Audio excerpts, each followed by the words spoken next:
Y una de las cosas que más me impactó hablando sobre estas víctimas, las víctimas de las guerras, y creo que desde ahí hay que contar la historia de los conflictos, ¿no? Es el caso de un niñito, de Ali, nueve miembros de su familia perdió por un ataque de un F-16.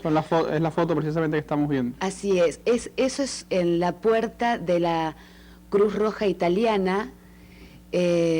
Precisamente se hicieron cargo de la curación y la rehabilitación de Ali.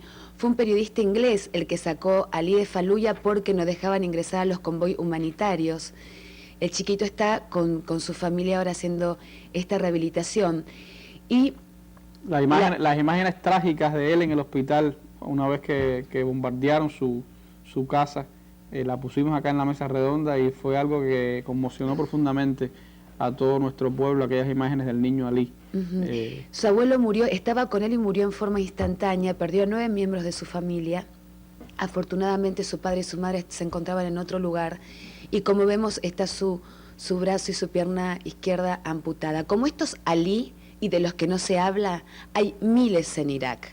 O como Hiba, que una niñita de 13 años víctima de una bomba de fragmentación lanzada durante la ocupación en marzo de 2013 en Bagdad.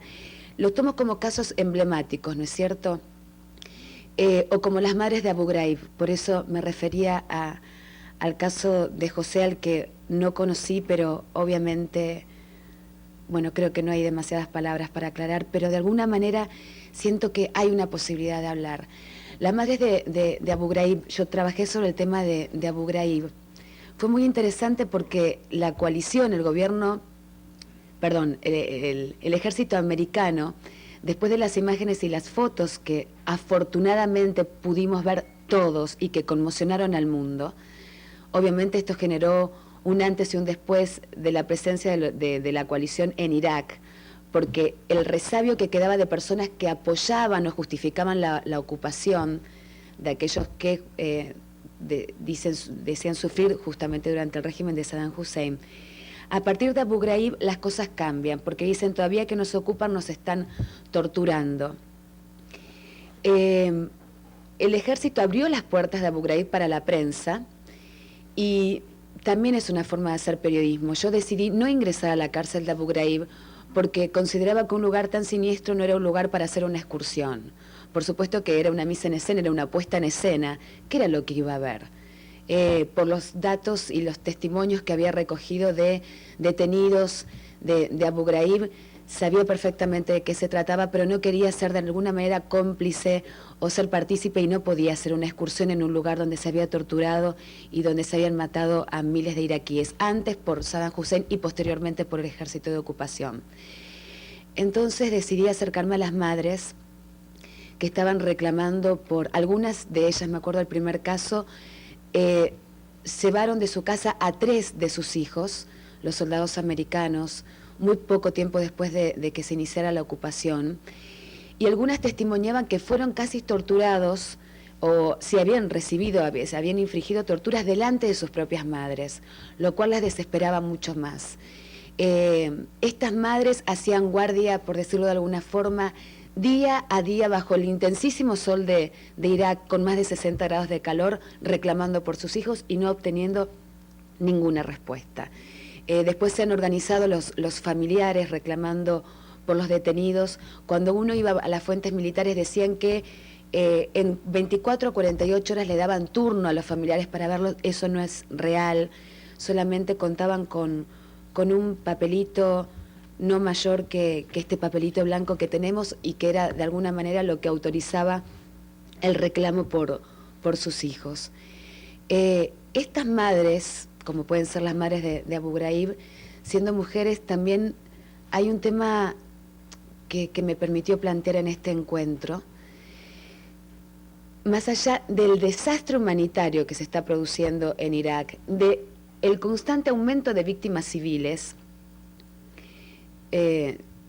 hay un tema que ha disparado mayor inseguridad y donde la mujer está siendo más vulnerable.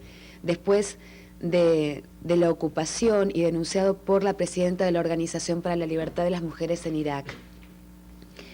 se hablan los primeros 3 meses de 400 casos de secuestros y violaciones a mujeres iraquíes por parte de iraquíes, y también se han registrado casos de violaciones por parte de los soldados de la coalición.